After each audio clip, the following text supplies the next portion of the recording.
ова издание. Европа останува епицентар на пандемијата. Речиси една година по појавата на коронавирусот се гледа светло на крајот од тунелот. Транспортот на вакцините останува предизвик. Потребни се ултра ниски температури. 2020 имаше и позитивни моменти, пошто ќе ја паметат македонските граѓани. Останете со нас, ќе ви кажеме. Поздрав од Вашингтон. Ова е гласот на Америка на македонски јазик, а јас сум Никола Крстик. Европа беше еден од првите региони погодени од коронавирусот откако тој излезе од Кина. Потоа, стариот континент стана и епицентар на заразата. Но, како што јавува Хенри Риджвел од Лондон, со почетокот на масовната вакцинација се гледа и крајот на пандемијата. На 31 декември 2019 Кина ја алармираше Светската здравствена организација за новата вирусна пневмонија во градот Вухан. Европа не успеа да го спречи ширењето на вирусот. Првите случаи беа откриени во Франција на крајот од јануари. До средината на февруари Северна Италија стана епицентар на пандемијата. На 10 март цела Италија беше ставена во карантин, најголеми рестриктивни мерки една западна нација што ги примени од Втората светска војна. По 9 дена бројката на починати во Италија од вирусот ја надмина Кина. Франција и Шпанија ја следа Италија со строги рестриктивни мерки. Училиштата беа затворени, бизнисите, аеродромите. Европските градови осамна празни по улиците. Властите потрошија милиарди долари за одржување на економиите во живот. Вирусот најмногу ги погоди пензионерските домови и најранливата популација во Европа.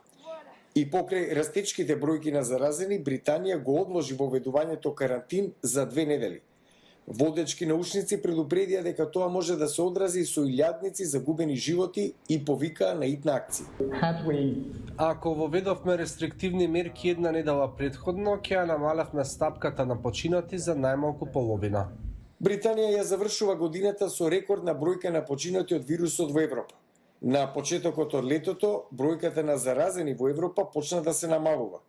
Но Европа почна да се отвара. Владите ги поддржаа граѓаните со финансиска помош за да излегуваат од дома и да трошат. Но имаше последици од таквата мерка. Со зголеменото социализирање и враќање на школите и универзитетите во септември, бројката на заразени почна повторно да се зголемува. Светот стаса до непопуларен праг. Над 1 милион луѓе починаа од пандемијата со COVID-19. Од октомври Европа се справува со втор бран пандемија, која се покажа посмртоносен од првиот. Повторно беа воведени карантини. Имаше протести во неколку градови. Но на крајот од оваа брутална година науката понуди надеж. Во првичните клинички истражувања 3 вакцини објавија успешна ефикасност од над 95%. Британија стана првата западна држава која ја одобри вакцината на Pfizer и Biotech за масовна вакцинација. Се очекува Европа да го следи примерот. Ова е без преседан, покажува мощна јасно за нашиот капацитет како научна заедница, како влади ширум светот да се справиме со новите итни закани. Ова е парадигма и пример дека треба внимателно да го земеме предвид нашето однесување врз други, што е закана по нашата цивилизација каква што ја знаеме. Другите вакцини најверојатно ќе бидат одобрени следните недели. Лекарите предупредуваат дека за надминување на пандемијата ќе биде потребно време. Развивањето на безбедна и ефикасна вакцина е една работа, произведувањето во соодветна бројка и доставувањето до секој што има потреба е друга работа.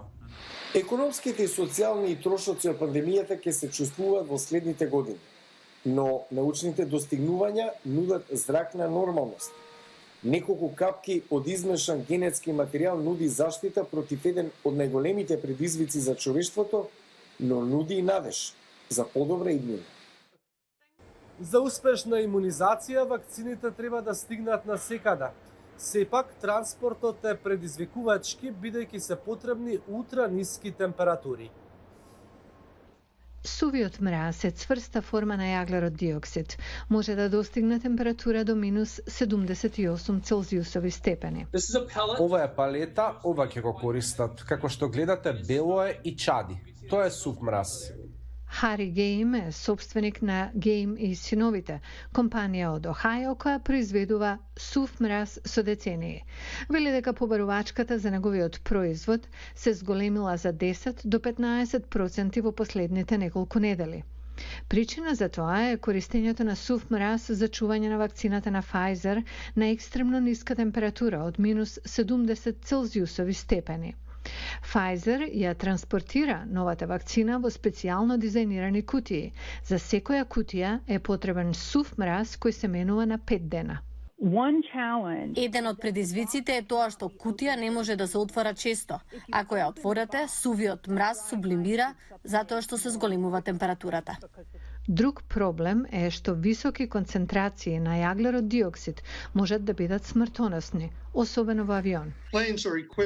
Авионите се опремени да извршуваат одредено ниво на размена на воздух додека летаат, но не треба да има премногу јаглерод диоксид зашто може да се оптовари системот кој го одржува нивото на кислород. И покрај зголемената побарувачка за сув мраз, експертите велат дека го има доволно. Гледајќи го системот, уверени сме дека можеме да ја задоволиме побарувачката. Единствената алтернатива на сувиот мраз се специјалните фрижидери со способност за ултрастудени температури. Некои болници и истражувачки центри во големите градови ги имаат. Компаниите кои ги произведуваат велат дека има зголемена побарувачка. Буквално вработивме 50% повеќе луѓе во нашата организација. Купивме материјали во вредност од 2 до 3 милиони долари за да можеме да испорачаме. Сега побарувачката е поголема од нашите очекувања. Другите вакцини за коронавирус не се толку проблематични. Оваа на Модерна може да биде транспортирана на минус 20 целзиусови степени, со што ќе биде многу поедноставна за достава во пооддалечените места. 2020 имаше и убави моменти. Еве што мислат дел од македонските граѓани за годината која полека изминува.